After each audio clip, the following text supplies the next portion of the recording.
Hello everyone, welcome to the Spoiled Milk Channel. We are glad to be back with another action figure review.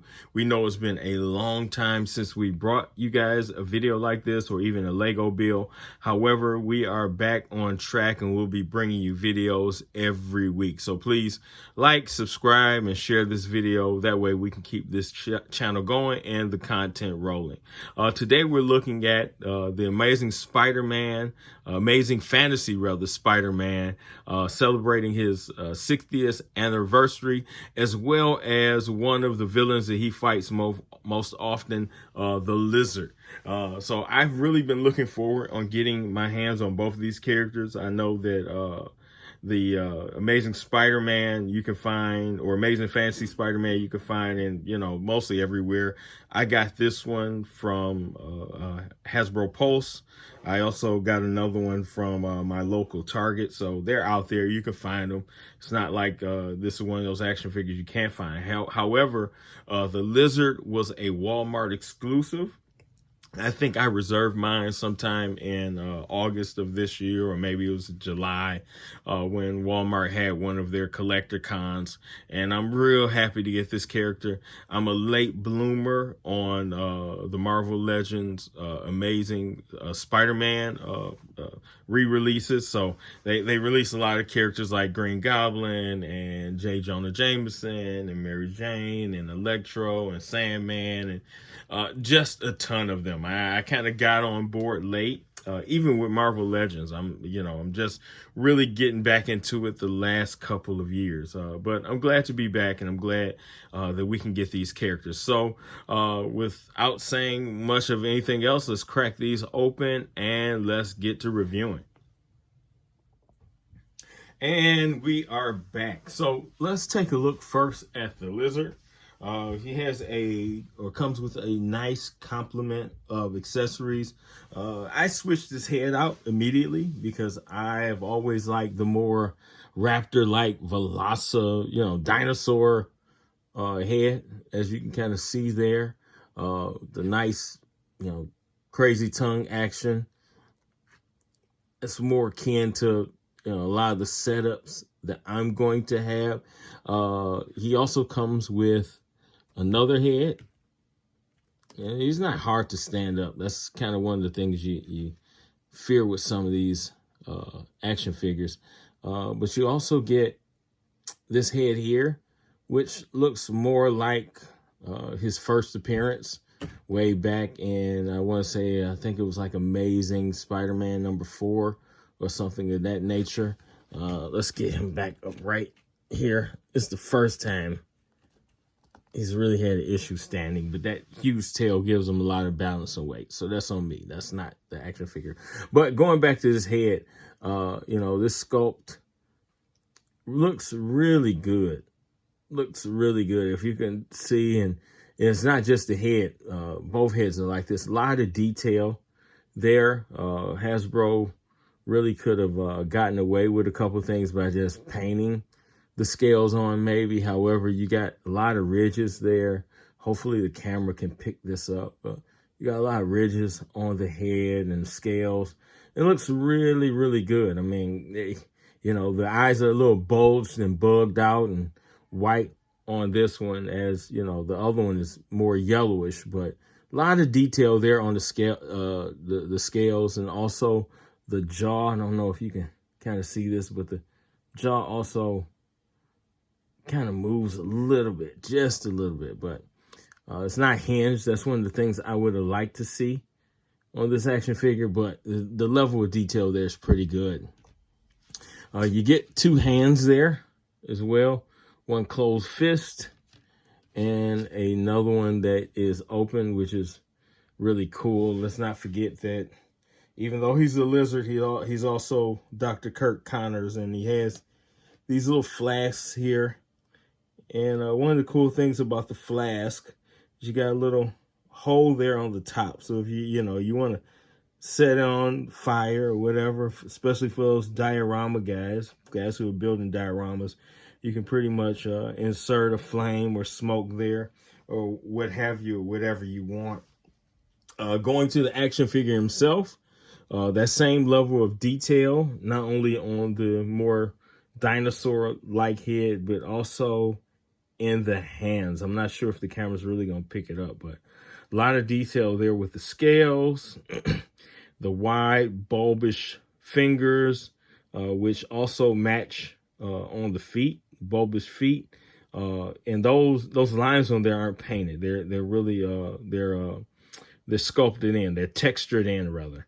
They're textured in, which really adds to this character, which I love a lot. Same thing with this hand. The level of texture there and the scaliness is true. And they even this small portion here, right at the tear of the lab coat, you got texture going up the arm, up the forearm, on both sides. So really enjoying those small details.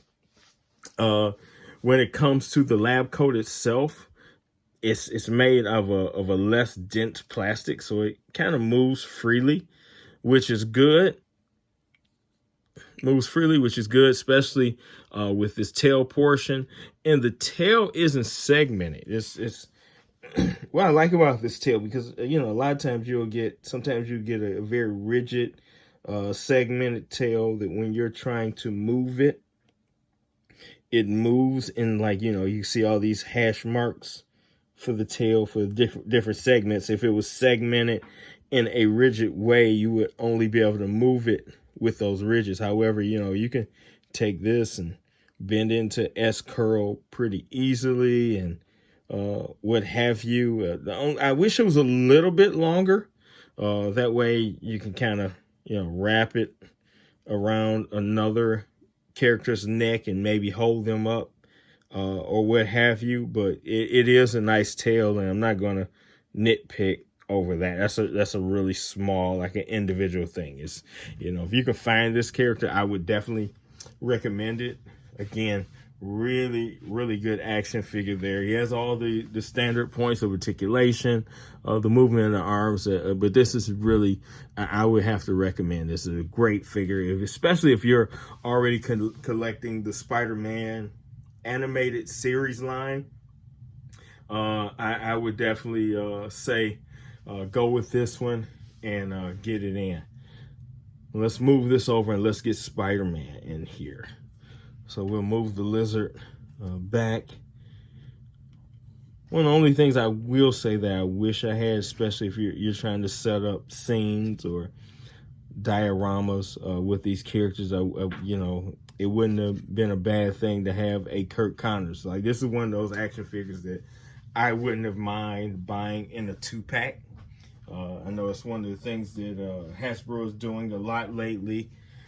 Especially when it comes like I think what they released Null, and they released Null and Venom together, as well as they released Doc Ock and Silk, and then you have Spider-Man and Spinneret, and I'm figuring if we can get a Spinneret character, I wouldn't mind getting a Dr. Kirk Connors with the lizard, or even something like that. Having those sets come together makes a lot more sense.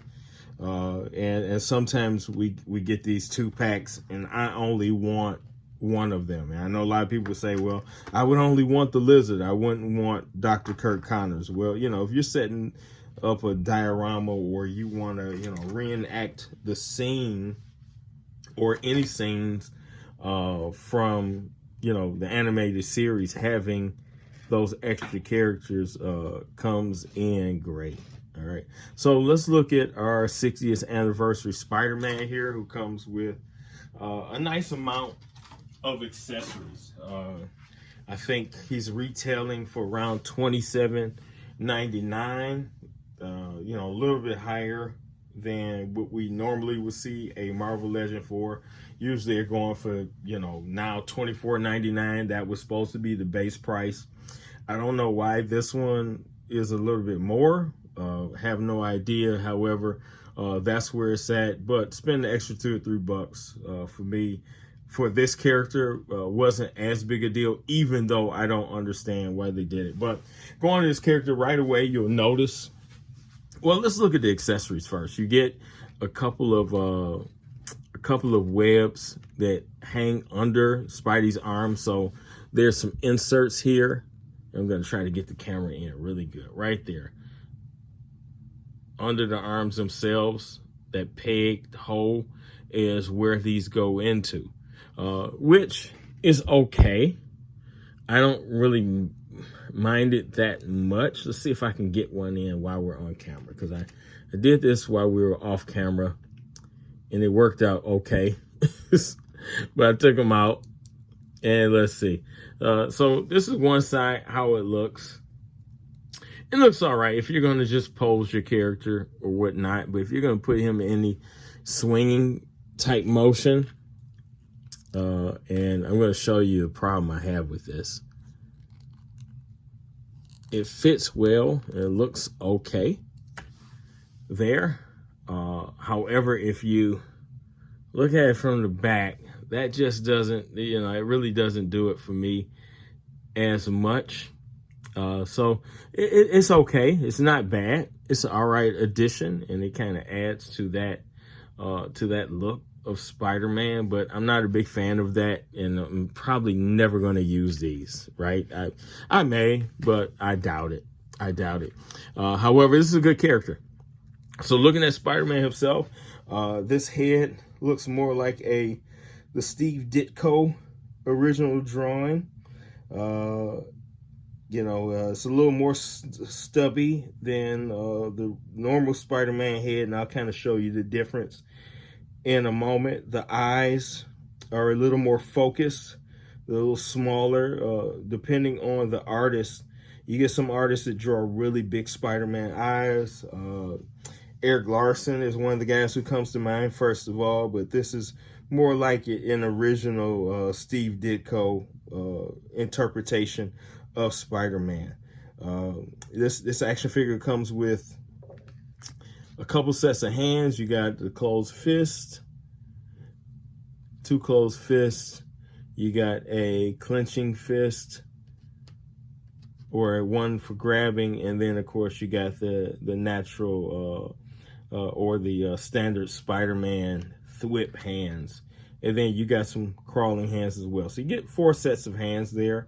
One that's on the character already and a couple of others, and then you also get a web, which I've dropped somewhere when I was taking this apart. It's one of the things I'm not a big fan of, this new packaging.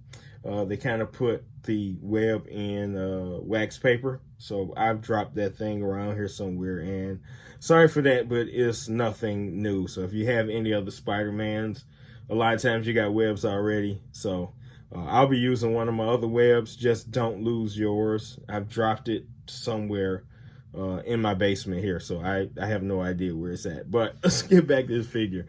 Looking at the emblem, the chest emblem is the larger Spider-Man emblem, and this may not really come across as well on video, but the emblem isn't it's not as dynamic as some of the other characters or the other Spider-Man iterations.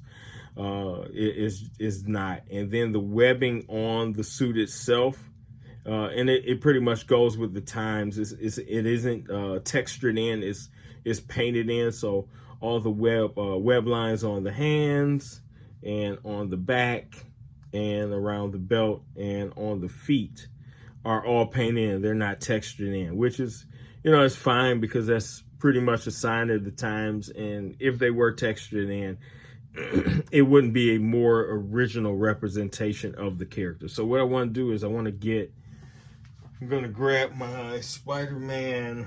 I'll grab my No Way Home Spider. Oh no, this is my Homecoming Spider-Man. And show you some of the differences, just of what I mean with some of this stuff, right? So here is my No Way Home Spidey, and let me fix the feet, because if you don't fix the feet, they won't stand up.